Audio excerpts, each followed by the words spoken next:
वाह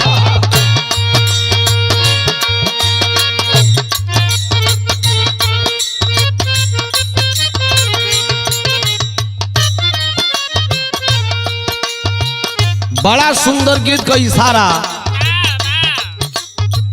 ये हमारे मास्टर करताड़। कैसे मास्टर?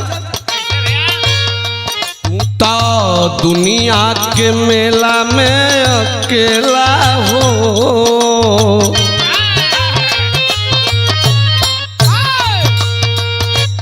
तू तो दुनिया के मेला में अकेला हो, अचक कौन खेला हो जाई।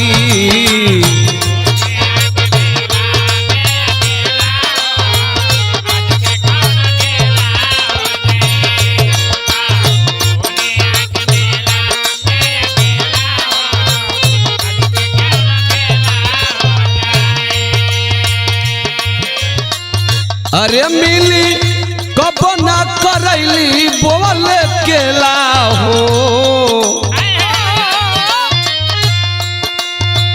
अरे मिली कब ना करैली बोके केला हो, अचक कौन खेला हो जाई।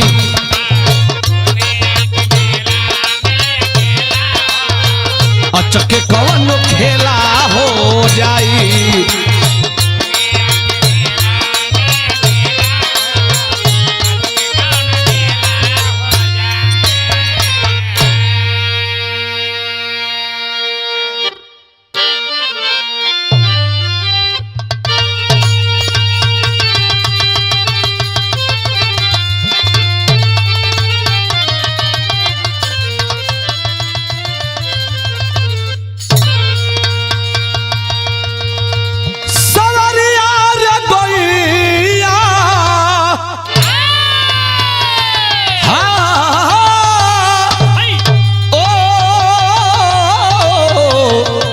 भोले बाबा हरे जोगिया ओ मोर राम।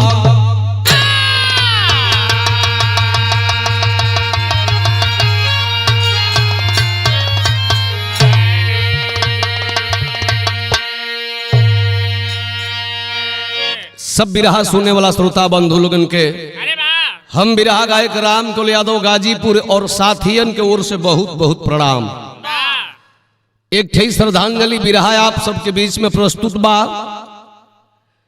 यच सीरीज चैनल के ओर से आप लोगों के बीच में जाता, जिस चैनल के मालिक रहे बिरहा सम्राट स्वर्गीय डॉक्टर हीरालाल सैनी जी, जिनके सुपुत्र हैं पूजनीय हमारे बड़े भैया श्री सर्वेश सैनी जी, जिनके बेहद मांग पर इस बिरहा को मैं आरभी स्टूडियो भीमपुरा बलिया में गा रहा हूं।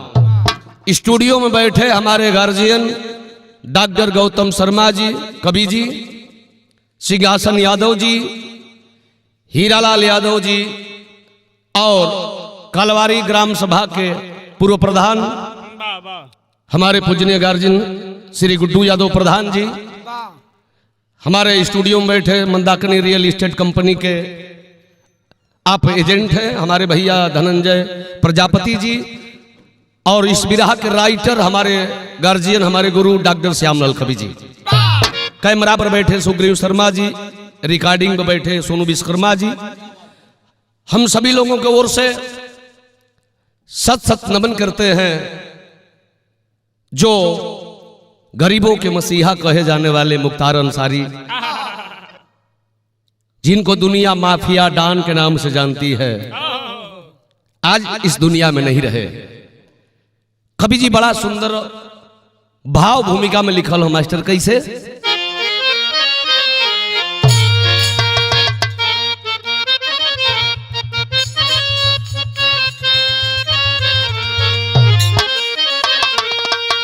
अरे जरायम जरायम की दुनिया में बदशाह बनकर गरीबों का दाता वो बनकर कहाते, जिनके जिंदगी के राहों पर काटा बिछा हो, अपराधिक मामला ले सुर्खियों में आते, जिनकी गाथा को जानता ये पूरा जमाना, जिंदगी में अमानत का सपना सजाते, कभी श्यामलाल सोच कर क्या करोगे, जीवन के राह में हरदम कांटा बिछाते।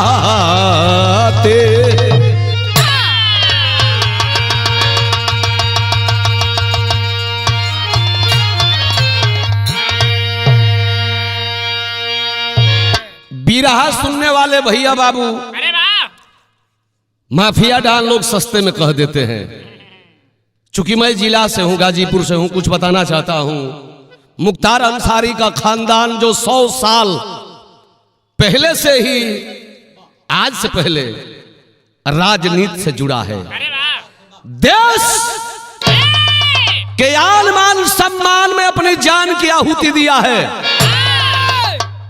हाँ, कहीं से दिल पर ठेस हुआ कि मुख्तार अंसारी को डॉन बनना पड़ा। कुछ परिचय जान लीजिए। मुख्तार अंसारी जी का छात्र जीवन क्रिकेट से जुड़ा है। उनके बेटे भी अब्बास अंसारी कई बार मेडल प्राप्त किए क्रिकेट खेल करके, खिलाड़ी नंबर 1। और मुख्तार अंसारी के चाचा जी हमीद अंसारी भारत के एक बार नहीं 2-2 बार उपराष्ट्रपति रहे। इतना ही नहीं, मुख्तार अंसारी के एक चाचा जी स्वतंत्रता संग्राम सेनानी, जिनका परिवार सेनानी परिवार है। चाचा जी अपनी जान की आहुति दिए, अपनी जवानी का कुर्बानी दिए देश के लिए। जिनके नाना उस्मान जी जो ब्रिगेडियर थे, हिंदुस्तान के आन मान सम्मान में इस हिंदुस्तान के लिए कुर्बान हुए सरहद पर। जिनका घराना नवाबी घराना, जिस घराने में लोगों, गरीब लोगों की आंसू पोंछी जाती है आज भी, कैसे उस शख्स को हम डॉन कह देंगे। बिरहा में एक लाइन गजल लगत हो बाबू, बात किसी को बुरा न लगे, गजल का भाव हो।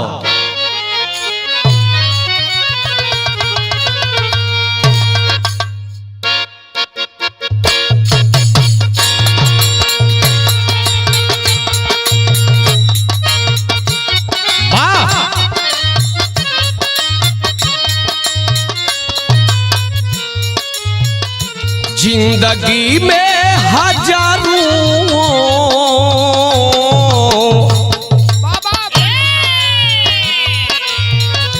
जिंदगी में हजारों का मेला जुड़ा, हंस जब जब जब उड़ा तब अकेला उड़ा।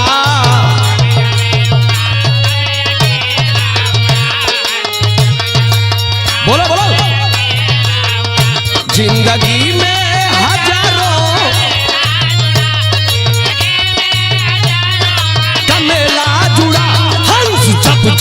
उड़ा तब तब अकेला उड़ा।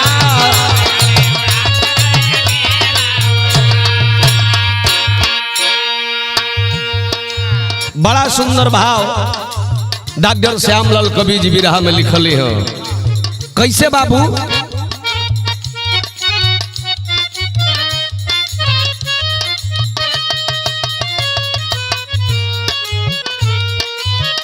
हर सवालों के पीछे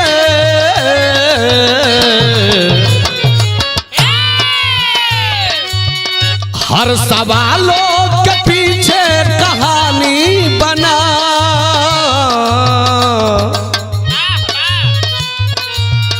हर सवालों के पीछे कहानी बना।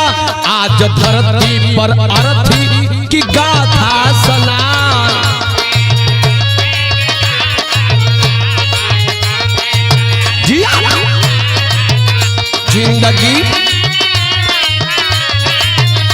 हर सवालों में आज धरती पर अर्थी की गाथा सुना।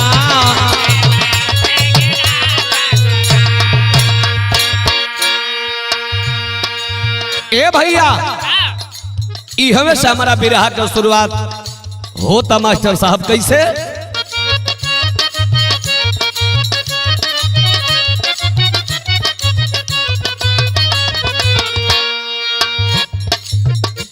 कांप जाती धरातल, कांप जाती धरातल जिनकी नाम को बताने में सियासत गर्म हुई आज के जमाने में।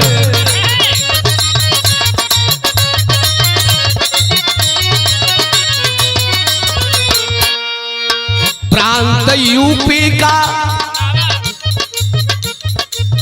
प्रांत यूपी का जिला गाजीपुर सही, तहसील मुहम्मदाबाद जिला का मशहूर सही।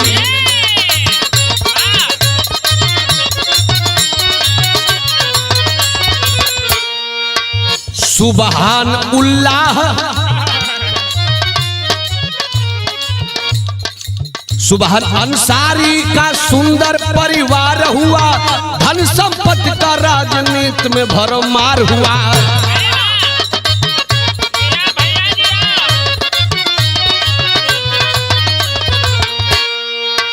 तीन बेटे सिवगतुल्ला अफजाल मुख्तार रहे, मालिक ने रच न रच सच्चा मददगार रहे।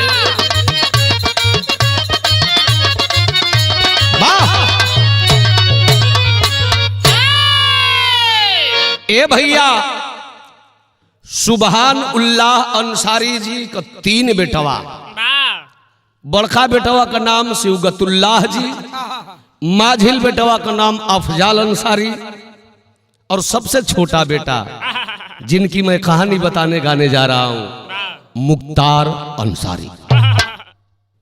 जवानी चढ़ल हो, अभी राजनीति से कोनो मतलब ना हो। राजनीति में दोनों भैया होंगे, अफजाल भैया का मन करता राजनीति करे के, लेकिन अभी मुख्तार का मन नहीं है। क्रिकेट खेलत हुआ, बढ़िया खिलाड़ी हुआ। आज धीरे धीरे समय जब बीतल हो बाबू तो बहिल का एक लेन तरज लगत बा।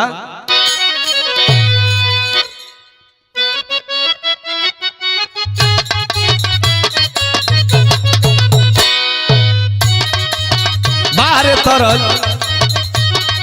पाकी गईले खेतावा जरेला बलुआ रे तवा झलकी रे गईली ना।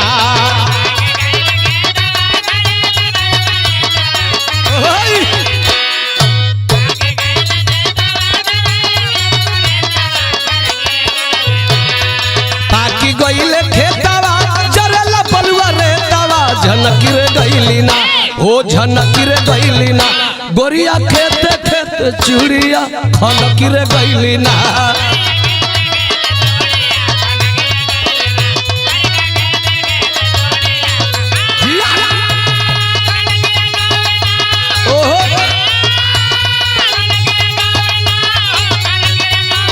अरे जिया राजा,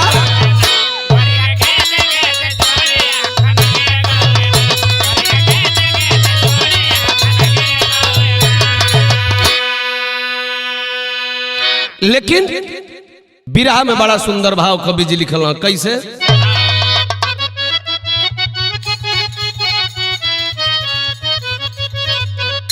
अरे माफिया सरागना मुख्तार सारी हो गाजीपुर के, माफिया सरागना मुख्तार सारी हो गाजीपुर के।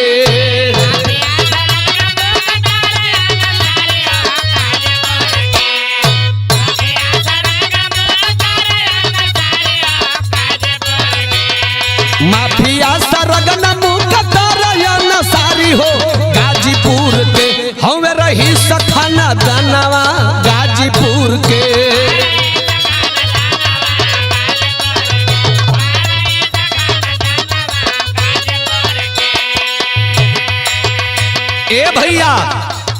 पहला बार मुहम्मदाबाद विधानसभा सीट से लड़े के तैयारी कैल हो के बड़का भैया मने माझिल भैया अफजाल अंसारी।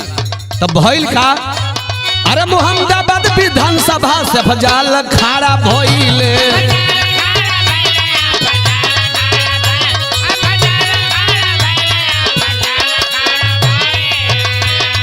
मुहम्मदाबाद विधानसभा दबंगों का इलाका, जहां गरीबों की एक नहीं सुनी जाती थी।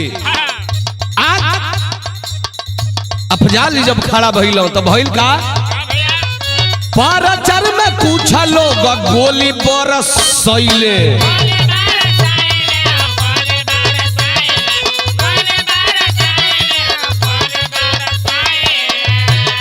सुन के मुख तार के लाल भय बदाना गाजीपुर के।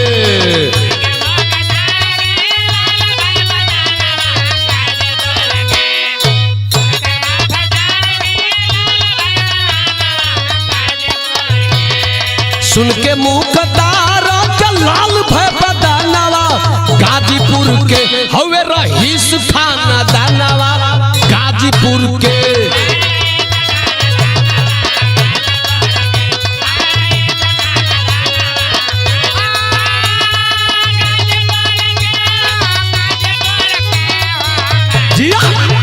हवे रहीस खाना दानवा गाजीपुर के।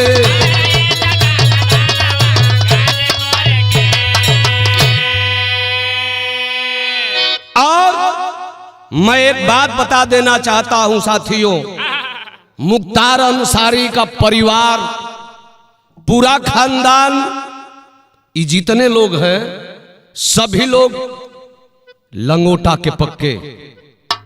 किसी की बहन बेटियों के ऊपर इस खानदान की बुरी नजर नहीं पड़ी है। ये सच्चाई है, जो सच्चाई है वो कहने में मुझे हिचक नहीं।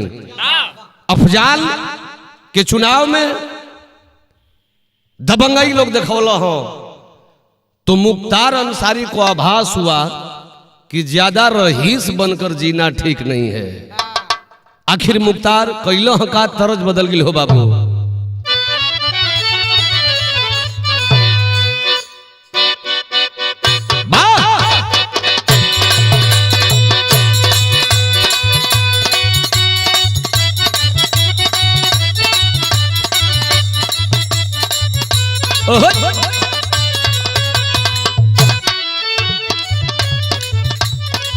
कौन लड़की कहती अपना सखी से, करब इस्माइल बाटे गजब स्टाइल, करब इस्माइल बाटे गजब स्टाइल, चलेला बुलेटवा पझार उहे हिरान का बेटुआ, उहे हिरान का बेटुआ, दिल लेके गोइल बा हमार उहे हिरान का बेटुआ।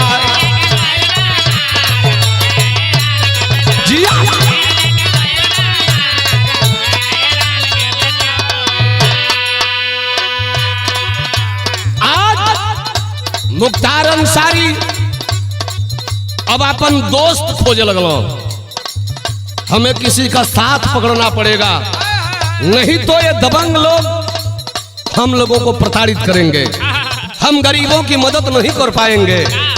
भइल का बाबू 1980 आइल मनाया गराइल,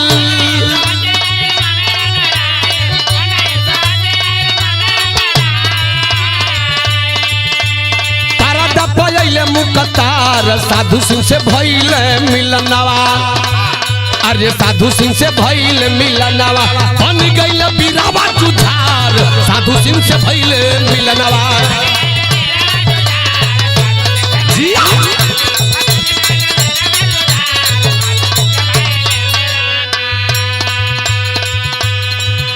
उनकी संगत हो गई साधु सिंह जी से और एक साथ रहे लगलो। आखिर भइल का बाबू तो शुरू मुख्तार कई हवे से चालू भइले ना,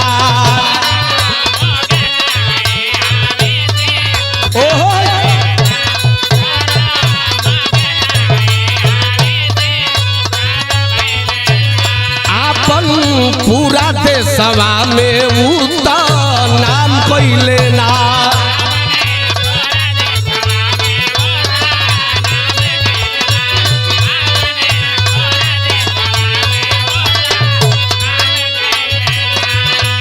गोली का बदलावा हो बन गइल कालावा।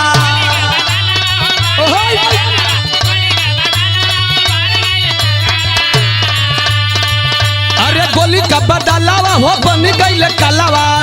अरे पुलिस भागे हो नहार साधु सिंह से भइल मिलनवा। अरे साधु सिंह से भइल मिलनवा बन गइल बीरावा जुझार साधु सिंह से भइल मिलनवा।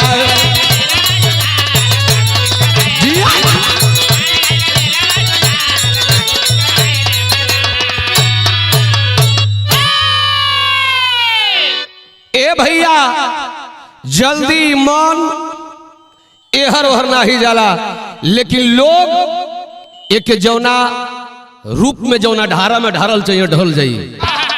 आज मुख्तार जी गलत लोगन के संग रह के थोड़ा गलत काम करे शुरू कर भाई लका टेरी के भाव लगल।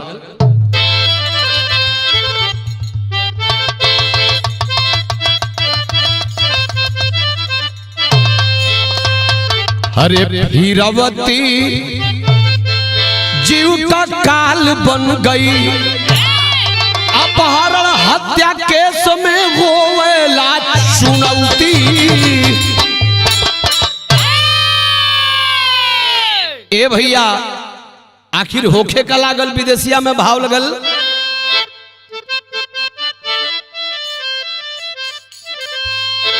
रहली अफसाना यौरी मुख्तार के संगवा में माफिया ब्रजेशा सिंह से भैली दुश्मनिया। वाखूबी आप लोग जानते हैं कि मुख्तार अंसारी के ऊपर उसरी गोली कांड हुआ था, जिसमें भगवान की कृपा सहनीन बाबा की कृपा हुई कि बाल बाल बच गए। आगे का भाई कोयला व्यवसायी नंद किशोर रुघटा में रखले हो। लगल पुलिस मुख्तार पर रखे सावधानिया। तबले कृष्णानंद हत्या आरोप उन पर लागी गइल। अरे मुख्तार के पड़ी गइल भारी परेशानिया। कृष्णानंद राय हत्याकांड के मुख्य आरोपी भी बन गए। भैया हो प्रशासन खोज ही रहा था, मुख्य आरोपी बन गए, जेल गए, जेल में रह रहे हैं। लेकिन भइल का बाबू त जेलिया में रही के फिर नेतागिरी अपन चालू कइले। 1996 में सुधरल जीवनिया। भैया हो जेल में रहते हुए फिर चुनाव के मैदान में उतरे और बीएसपी बहुजन समाज पार्टी से उनको मऊ से टिकट मिला। तब भइल का बाबू तर्ज लग गई।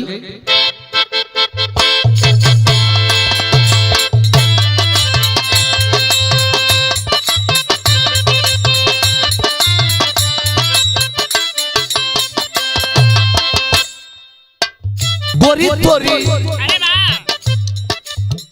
गोरी तोरी मुस्की चावनिया हो।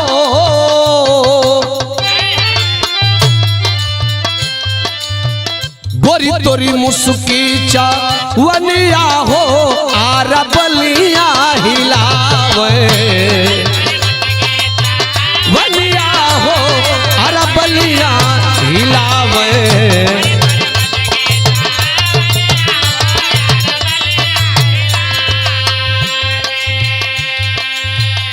लेकिन ए भैया मुख्तार अंसारी भइलन का बनल विधायक वही घरिया हो।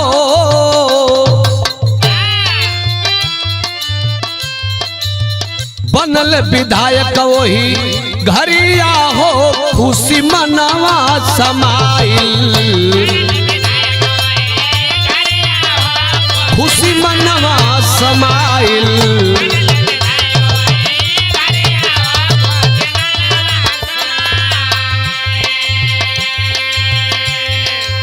मऊ से विधायक भइल तो भइल का बाबू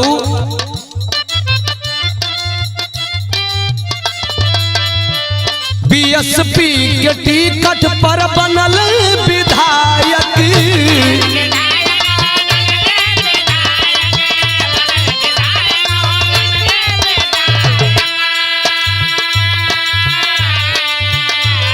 गरीबों के मसीहा हो बन गई लायक।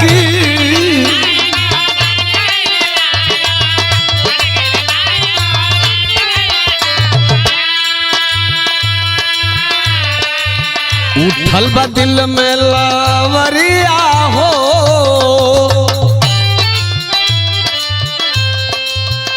उठल बा दिल में लवरिया हो मनवा खुशी समाइल।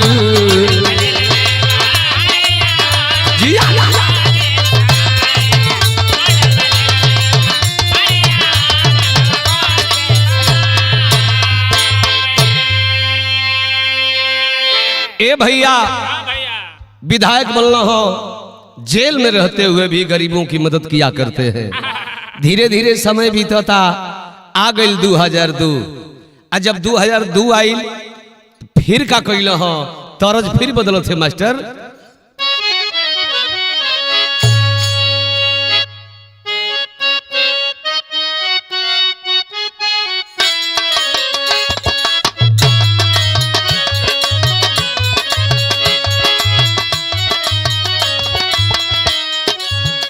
हाई देखो 2002 में फिर चुनाव में उतरल हो। मऊ की जनता करती है क्या करती है, 2002 में फिर विधायक चुनल गईल, विधायक चुनल गईल हो। राजनीति में मचल कारण हो राम, राजनीति में मचल कारण हो राम।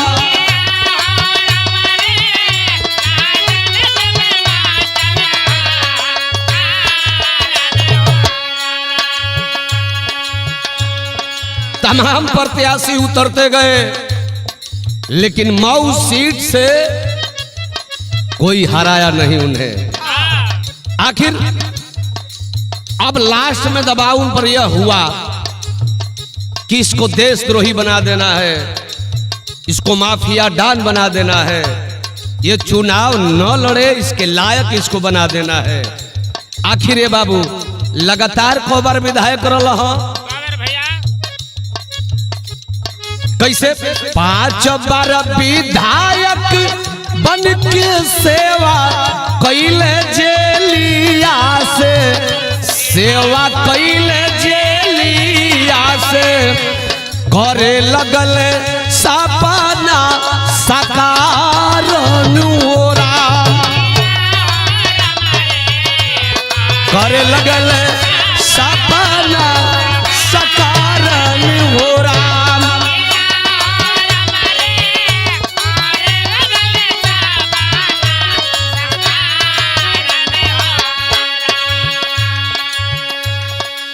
ए बाबू आखिरकार अब चुनाव नहीं लड़ सकते हैं, समय धीरे धीरे बदलता।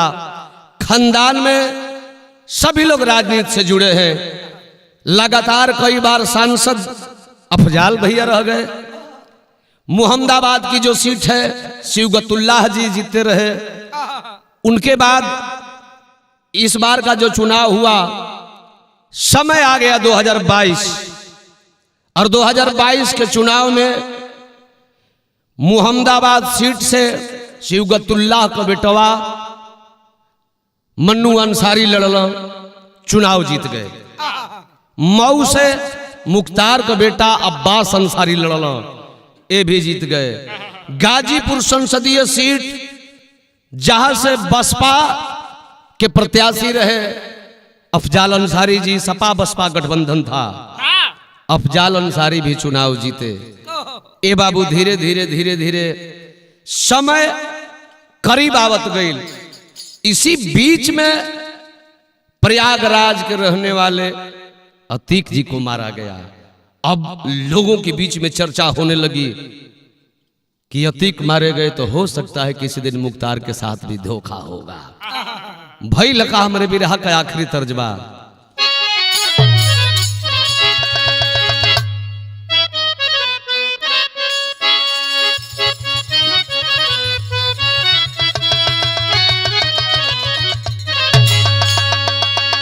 अरे हमारे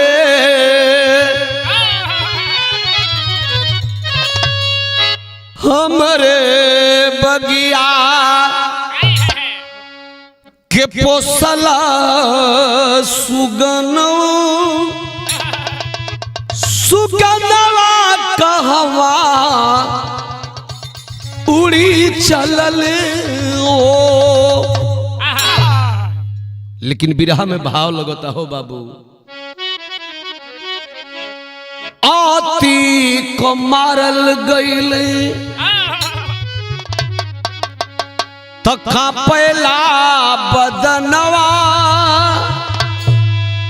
चयनवा सपन भइले हो। आती को मारल गईले तखा पहला बदनवा चयनवा सपन भइले हो।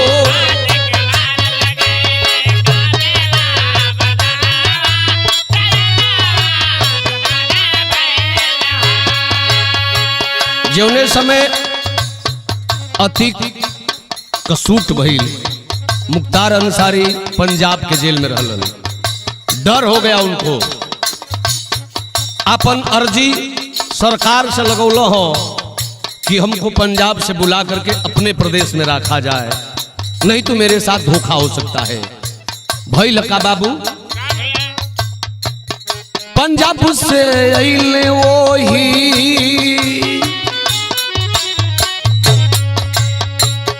पंजाब से अइले वही बंदा जे हलखनवा। पंजाब से अइले वही बंदा जे हलखनवा चयनमा सपन भइले हो।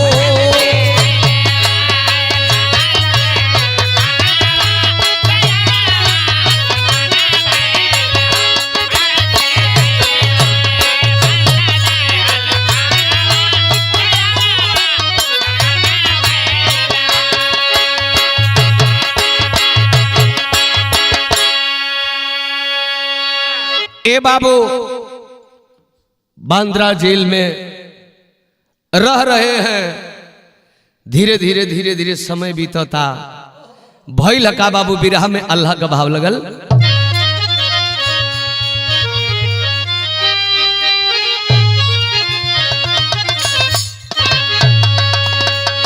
तब पंजाब से पुलिस जब बांद्रा लेके चलल बाबू।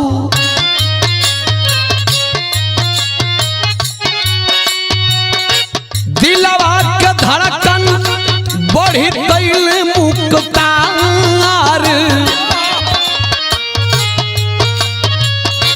बांद्रा से शिफ्ट जब मुख्तार होई गईल।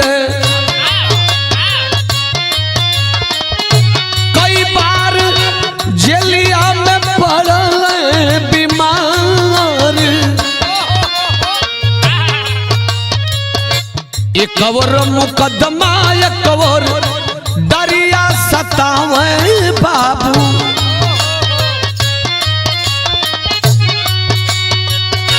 गामवा डूबल रहे हरदम परिवार। पत्नी अफसाना अब्बास उमर अंसारी बाबू।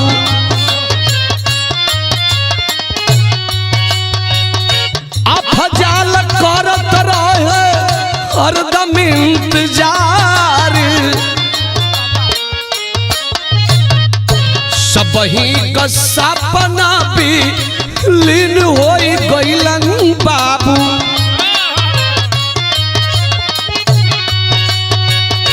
वही जेलिया में छोड़ दिहलन संसार।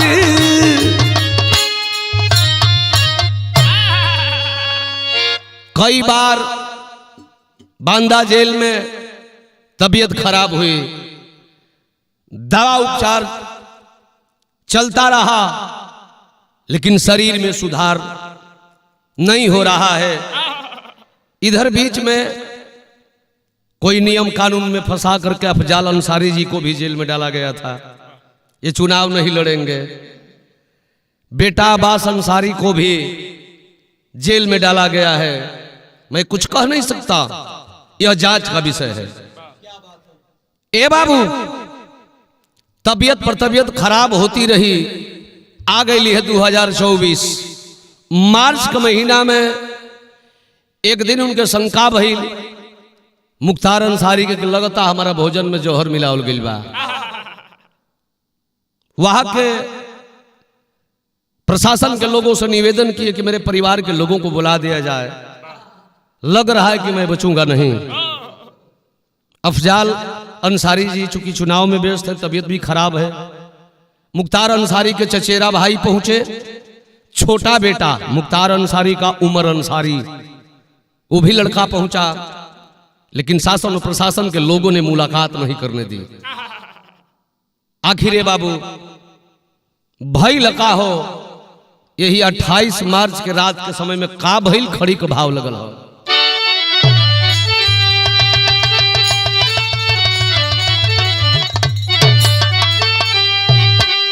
अरे गरीबों के मसीहा नाता तोड़ गईले, आधा जलवे में सबही के छोड़ गईले।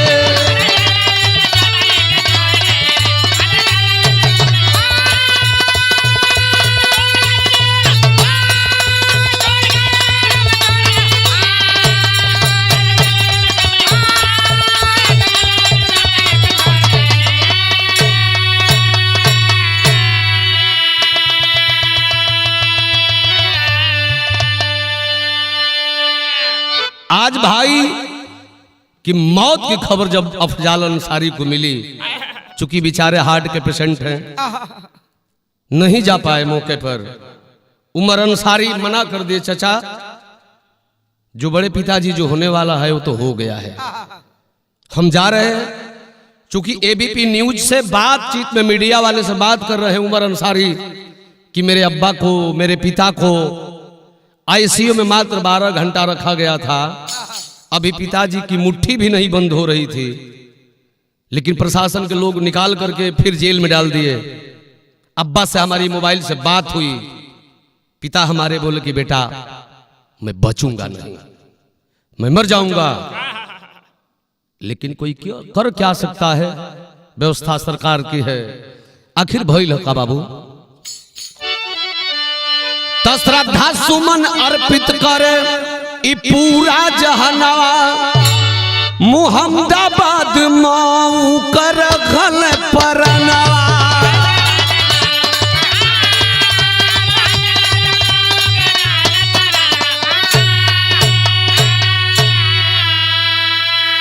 अरे दीन दुखिया के दिल के मरोड़ गईले, के छोड़ गईले।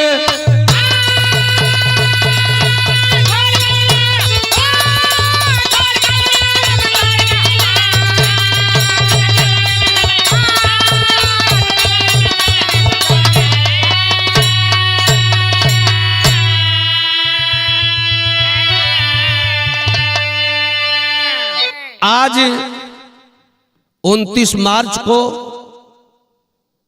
जबकि उनकी मौत 8:25 पर 28 मार्च को रात में गुरुवार को हो गई और आज जुम्मा का दिन है। लाश का भी पोस्टमार्टम हो गया है। उमर अंसारी अपने अब्बा की लाश लेने के लिए पहुंचे बांद्रा। आखिरी भाव, अब सत्य क्या है, मौत कैसे हुई है, ये मैं कुछ कह नहीं सकता हूं। नमन कर सकता हूं उनके जज्बे का कि जो आप गरीबों के एक मसीहा थे, किसी गरीब के दिल पर ठेस नहीं दिए, आप ठेस उसी को दिए हैं जो आपके साथ ठेस दिया है। सत सत नमन। आइए, जय जखाड़ गुरु जद्दू लौटन, कील हरे फुलवारी, गंगा सागर सुबास मितवा, रामनाथ की तैयारी, फिरवती जीव के काल बन गई, श्यामलाल